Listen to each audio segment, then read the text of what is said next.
Super proud of Jayaram. 12th standard public எக்ஸாமில் வந்து centum score பண்ணியிருக்காங்க. And very very proud to announce that he is our Minal student. And பரவாயில்ல, தோக்க தான் போகிறோம்னாலும் நம்ம கடைசி வரைக்கும் நம்ம முயற்சியை கொடுத்துட்டு தான் தோக்கணும் அப்படிங்கிற ஒரு பயங்கர மோட்டிவேட்டிங்கான ஒரு லைனும் வந்து நம்ம கிட்ட வந்து ஷேர் பண்ணியிருக்காரு. ஸோ அவருக்கு ஒரு குட்டி குட்டி குட்டி ஒரு அப்ரிசியேஷன் இருக்கு.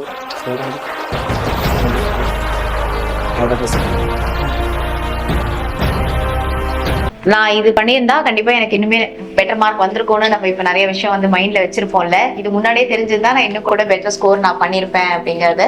அதை வந்து we are going to help our juniors. நான் இது டாப்பர்ஸ்க்கு இல்லை, முக்கியமாக அந்த ஆவரேஜ் ஸ்டூடெண்ட்ஸ்க்குன்னு சொல்லிட்டு இருக்கேன். இப்போ நான் வந்து ஃபிசிக்ஸ் கெமிஸ்ட்ரியில் ஆவரேஜ் தான். ஆனால் எனக்கு ஒன்று மட்டும் என்ன எப்படி தோணுச்சுன்னா, ஒன்றால் ஃபிசிக்ஸ் கெமிஸ்ட்ரி வந்து டாப் ரேஞ்சுக்கு ஒன்றால் போக முடியாது, 80 தொடவே முடியாது அப்படின்ற மாதிரி ஐடியா இருந்துச்சு. ஸோ அதனால் ஃபிசிக்ஸ் கெமிஸ்ட்ரி விட்டுட்டு நான் மேக்ஸில் கான்சன்ட்ரேட் பண்ண ஆரம்பித்தேன். எனக்கு மேக்ஸ் எனக்கு நார்மலாகவே எனக்கு 90க்கு மேலே வந்துச்சு.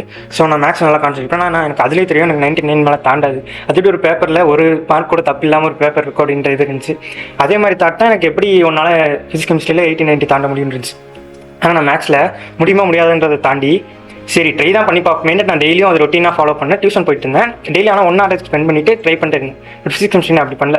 லக்கிலே 80, 82 வாங்கிட்டேன். ஆனாலும் நான் புஷ் பண்ணவே ட்ரை பண்ணல. என்னால் முடியாது அப்படின்னு விட்டுட்டேன்.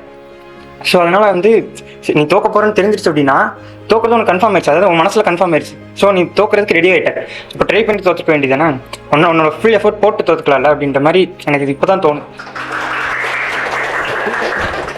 எனக்கு இப்போ மேக்ஸில் வந்து எனக்கு தெரியும் இந்த 99 தாண்ட மாட்டேன் அப்படின்னு தெரியும். ஏன்னா நான் 10th 99 தான். எனக்கு ஹேண்ட் ரைட்டிங் கொஞ்சம் பிரச்சனை இருக்கும்.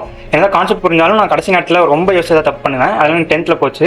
பட் ஆனால் 12th வந்து சரி 10th 99 போச்சா, 12th 99 கிடைக்கும்னு கன்ஃபார்ம் ஆயிடுச்சுல, மீதி 1 மார்க் ட்ரை பண்ணு அப்படின்னு ட்ரை பண்ணி இப்போ அந்த 8 lakhsல 732 தான் சென்டம்ஸ். அதில் நான் பெருமையாக தான் இருக்கேன்.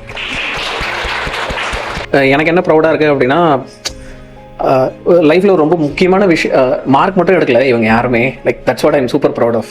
நீங்கள் வெறும் மார்க் மட்டும் எடுக்கிறது ஒரு வெற்றி இல்லை. குழந்தைங்க எல்லாரும் ஒரு முக்கியமான பாடத்தையும் கற்றுக்குறாங்க. தட் இதோட எதுவுமே எண்டாக போகிறதும் இல்லை. இன்னொன்று ஒரு விஷயத்துக்கான தேடல் எப்படி இருக்கணும், அதுக்கான முயற்சி எப்படி இருக்கணுன்றதை கற்றுக்குறாங்க. So proud of you all.